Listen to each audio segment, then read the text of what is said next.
everybody. I'm in Milford, Connecticut today, and I'm taking a little break here, running the generator right now. I've got my speed charger hooked up the right way this time, with the negative on one end of the battery bank and the positive to the other end, just like solar and everything. So I'm getting a charge because it's been cloudy, raining, no sun at all, solar. Although it's dry here, it is going to rain later, and it's going to rain all day tomorrow. So what I'm doing is I'm going to drive in the rain tomorrow morning after I leave this Walmart and get into New York City. You think I'm terrified? Well, it's got to get done though. But look at these colors, all the reds and yellows, and it's pretty cool. So I think I have some information that might help people. So we'll do that from inside the RV. It's already starting to sprinkle. All right, hi everybody.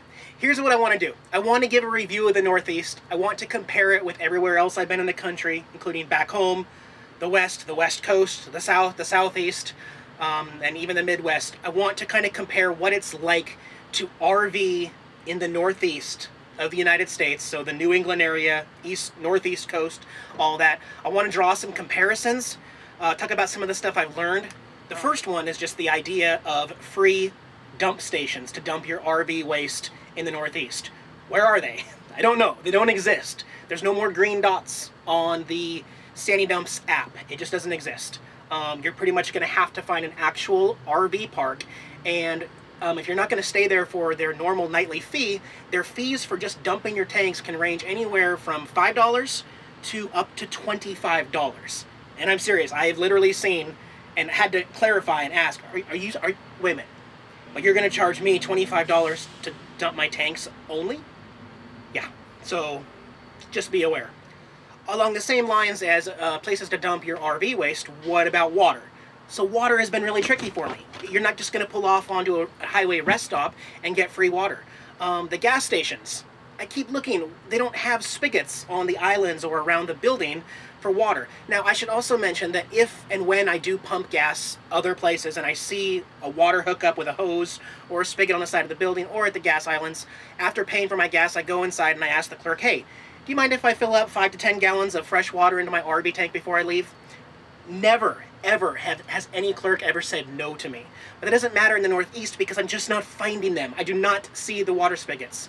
I understand the concept though, and I'll get into this later, but the Northeast, if it's not the summertime, it gets really cold, deep freezes, lots of snow, cold. It would cost too much to insulate all of these exterior water spigots anyway. That's why the buildings are constructed without them. But finding a free water source, even at a city park, which is open to the public, they just don't exist, or the water has been turned off for years. Finding free water in the Northeast is stressful, very stressful. Overnighting at Walmart. Okay, I'm at one right now. I'm not really by the water, but I am overnighting at a Walmart, and I have found, and I was warned, but I have found so many Walmarts that do not allow overnight parking in an RV. There's a couple ideas of where this might come from. It could have been at the Walmart itself. In order to get built, the police department said, okay, when you get built, you have to post 22 signs in your parking lot that says no overnight parking. Now, who enforces that? A lot of times the Walmarts are not going to enforce them unless they have someone paid to do that, or they have a private contractor through a security company that goes around and kicks everybody out. But the police officers are not really allowed to come onto private Walmart property and say, you're not allowed to be here. They have to be told by Walmart that Walmart wants that vehicle removed. So there is some ideas that even though there's a lot of people out there that still overnight park at places right in front of a sign that says no overnight parking, owner is going to get towed and you're going to have to pay this fine. They still do it. I don't. I just absolutely don't. But still, I think that it's not like a legality thing. It's the fact that those signs are there at all. They don't want RVs parking overnight, whether it's the Walmart or the city codes or the residents of the Northeast or the area in general. And be also mindful that from city to city it can change drastically. This one might say absolutely not, and then you ask the manager and she says no, the cops will come and kick you out anyway. The very next town might be completely okay. So I don't call that like stressful. There's always going to be somewhere that you can overnight park. But the Walmarts in the Northeast are not as friendly as the rest of the country as far as allowing RVs to stay the night and get back up in the morning and get on the road. So then what about the RV approved camping? As far as where the city wants you to stay, they want you to go to approved campgrounds, approved RV parks. They are expensive. expensive in the Northeast. I would say generally at an RV park, a piece of concrete to park your RV, like what I'm doing right here at Walmart, costs anywhere between $45 to $80 or $90 a night. It's amazing how much more expensive RV parks and campgrounds are in the Northeast. Mind-boggling to me. And I have to draw attention to something that's very, very interesting. Let's say you do decide, I want to stay in this city for a couple days, so I'm going to go to this RV park. You get in there, let's just call it $45 a night, or $60 a night, whatever it is. You go in there and you talk to them, and then you say, look, I don't actually need any of your water. I don't need to dump my tanks this week either. I don't even need to plug into power because I have solar on the roof. The law here in the city says that I have to go to an approved park. Well, I'm sorry, sir, that's still going to be $60 a night.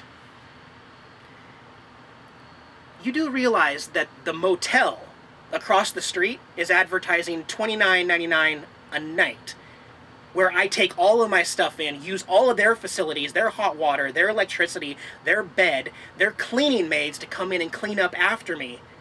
And included in that $29, I still get the same exact piece of concrete to park my RV overnight safely for more than half the price that you're charging at this RV park. Is that not ironic? I mean, am I the only person in the world who finds that ironic? It is literally cheaper to travel the country in a car and pay for a motel than it is to have everything self-contained and not need anything because you worked so hard to be self-contained and just need a safe spot to park. But the RV company, it's like the city ordinances or the way they've written it.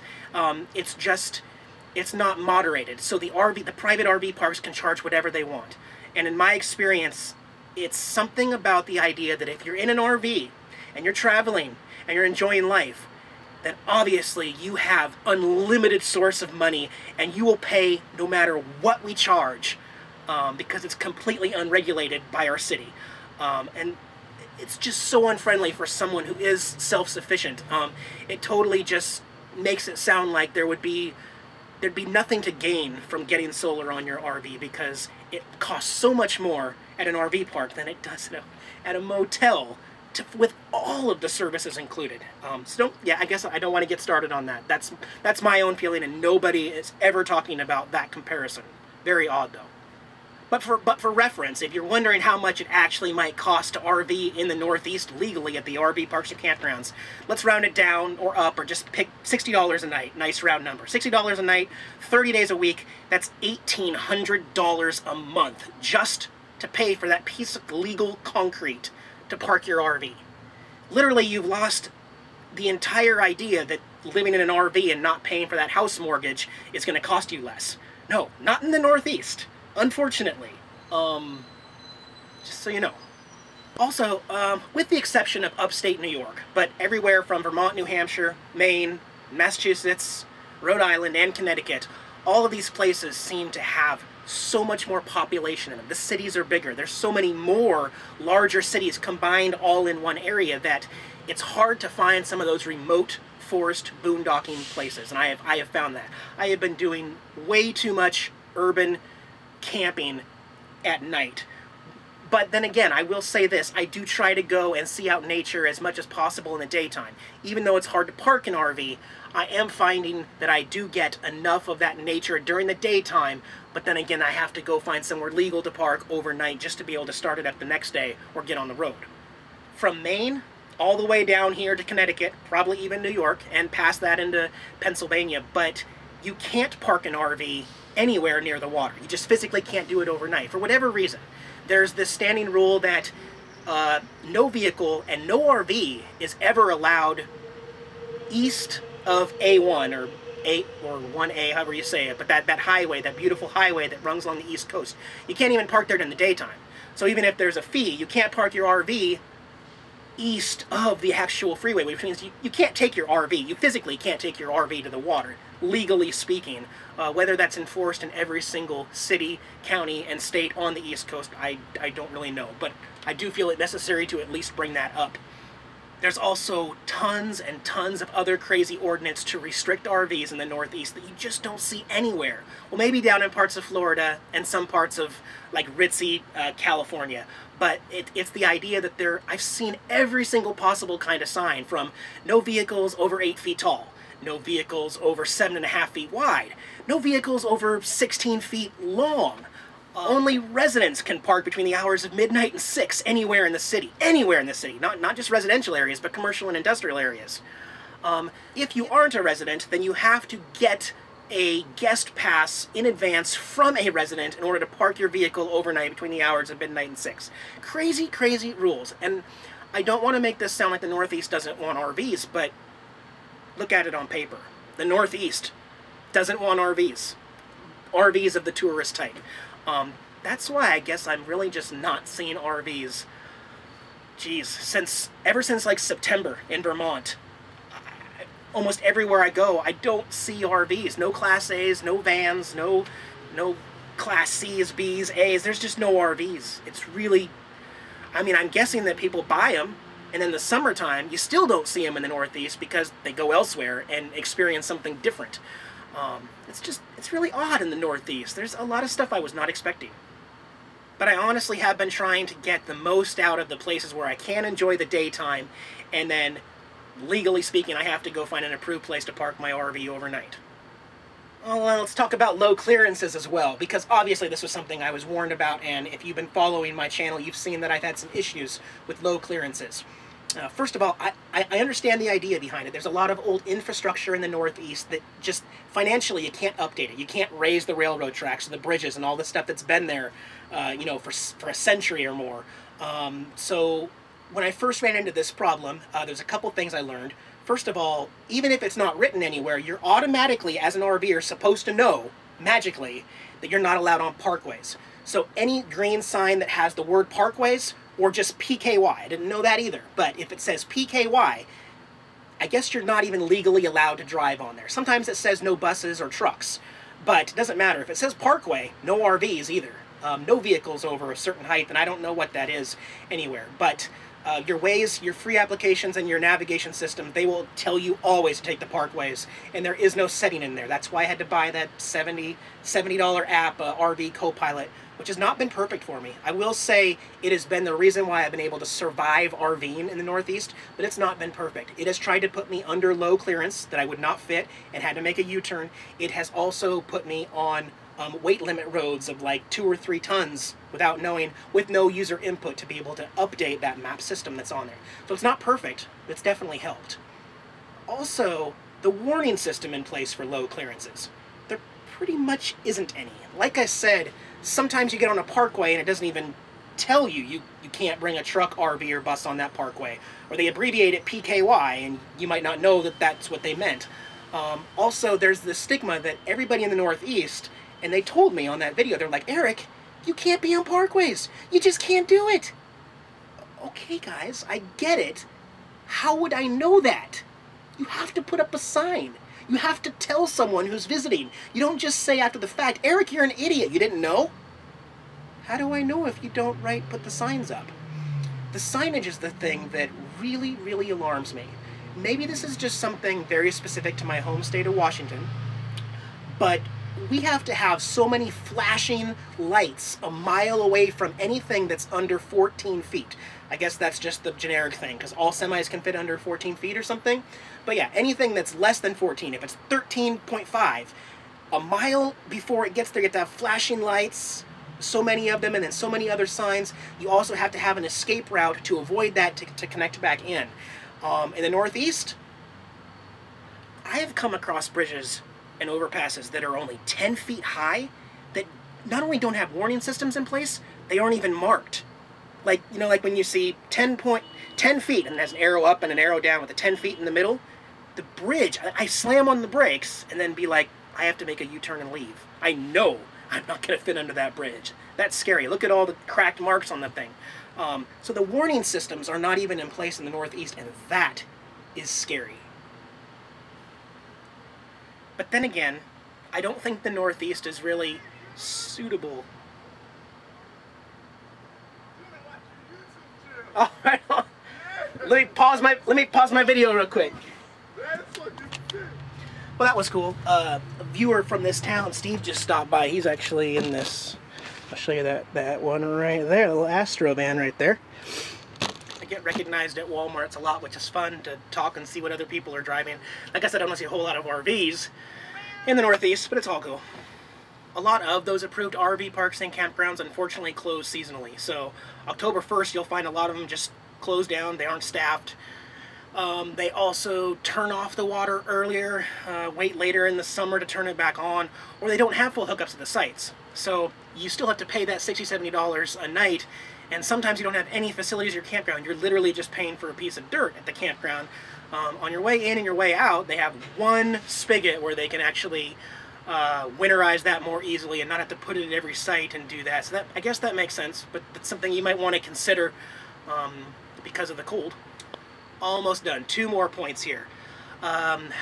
Recycling and deposits. Again, go back to Washington State. We love to recycle back home. We love to recycle so much that we pay to recycle. Just like you pay your garbage bill, we pay for recycling. In other places, and I don't know how often it is other places, but not only do you have to pay that deposit in the stores, I go into Walmart and buy soda or bottled water or something like that, but I have to pay an additional 4 to 10 cent tax per bottle or per can, and then later on I have to bring those back to an approved place, and then that place pays me, or gives me my refund, my deposit back that I initially paid. Back home, like I said, you don't pay the deposit, but you have to pay just to get rid of your recycling. So it wouldn't do me any good on the road to pile up trash bags and trash bags full of cans and bottles and glasses just to be able to get the deposit back. For me, on the road from state to state, I'm going to pay whatever that deposit is and then never get it back, which I'm fine with. But it is interesting to draw that line where there is the deposits and you actually get paid to turn those back in. It's interesting to me for some reason, just so you know. We have banned plastic bags in nearly every county of Washington. So when you go into Walmart and you buy your groceries, there's nothing you can do. You have to either buy a canvas bag or you have to bring in your own other plastic bags that you got in another state or county that's approved them. But everywhere else so far that I've been traveling, you buy your groceries and then they put them into plastic bags for you to be able to carry them out and into your homes or your RV or whatever you're in. That's very convenient, but I also reuse those bags often. The bags go into my garbage can here and one in the bathroom, and then for dumping my garbage, since I can't find a recycling place, I simply wait to get back to a Walmart where they're supposed to have, or they often in other places have, trash cans at every cart corral system. And that's the other thing I want to draw. I don't know what's going on about Walmart parking lots in the Northeast, but many of us are used to like a gray garbage can at all of the cart corrals. They aren't here. And if you notice, the parking lot is a mess. I mean, there's just trash and food and seagulls everywhere. I'm not sure if like people that run the Walmarts just said, hey, you know what? Get rid of the trash cans and people will just be respectful. No, it doesn't work that way. They throw their wrappers and food and it's disgusting. Then the wind blows and it goes everywhere and it's really sad. But I don't have an answer for why the Northeast doesn't put garbage cans in the parking lot for the customers. I'm not sure. Obviously, I'm just pointing out that it doesn't help. The trash problem is worse at the places where there aren't trash cans, unfortunately. And that's pretty much all I want to talk about. I want to get some sleep, and I want to, even though it's going to rain, I am driving into New York, so I want to catch back up with you with that.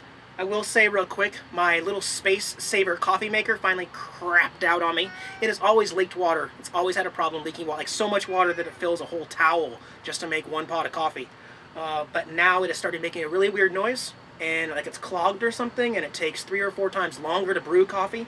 So I went into Walmart and I bought a cheapo $14 Mr. Coffee regular percolator and pulled the old one out, threw it away.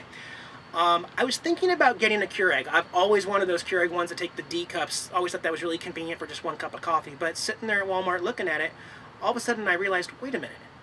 I'm going to have to fire up the generator for every single cup of coffee I want to make now. Plus I gotta wait for it to heat the entire thing to be able to have hot water to make each cup. That's not gonna work. My system right now works really well, where I just turn on the generator for 10 minutes, brew the coffee, 10 or 12 cups, pour a cup of coffee real quick, put the rest of the coffee in here to keep warm, and yes, it stays hot till nighttime. Right now I can still have a hot cup of coffee. I could technically run my coffee maker off of my inverter and my batteries. The problem with that is I always want coffee in the morning. So overnight I have depleted a little bit. It takes some energy to run some of the stuff overnight, the fridge, some of my security alarm systems, DVR recorder, the camera, all of that stuff.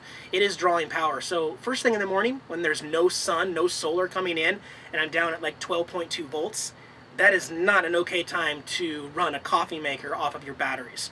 If I was doing it at like 12 o'clock and my voltage came back up to 13.5 and I'm bringing in 20-25 amps of solar, you betcha I could make coffee for 10 minutes. No problem, be easy to do. But the system right now is still best for me to do percolated coffee in the RV. But I hope some of my revelations of the Northeast were helpful to somebody else who maybe has never traveled over here, or on the contrary, someone who has lived in this area their whole life and they're like, I don't understand why Eric is always able to find this, that, and that. Well, maybe it's because the Northeast is a very unique, special area. It's beautiful, okay? I love being by the water as much as possible. I try to make the most out of the day. But as far as traveling in an RV, I have found some incredible differences with the infrastructure and the way that the area invites RVs. The fact that I don't even think they really want us to stick around. Even if we have unlimited money to spend, I just don't see it that they want us to stick around. I feel like I've said a lot of negatives. Let me say this. The sunsets and sunrises are awesome over here. Absolutely gorgeous. I have not filmed any sunrises yet. I've not been up that early to grab a camera or time-lapse, but I have seen them. I've been woken up by them in the morning outside my bedroom window back here. And I love it. I basically came here because I've never been here. I wanted to see what it was like firsthand to drive my RV through the Northeast and do my normal boondocking stuff. I have found it difficult. I have found it stressful at times. I've been to a few big cities, and I'm doing New York City tomorrow. I will boondock in New York City. I will.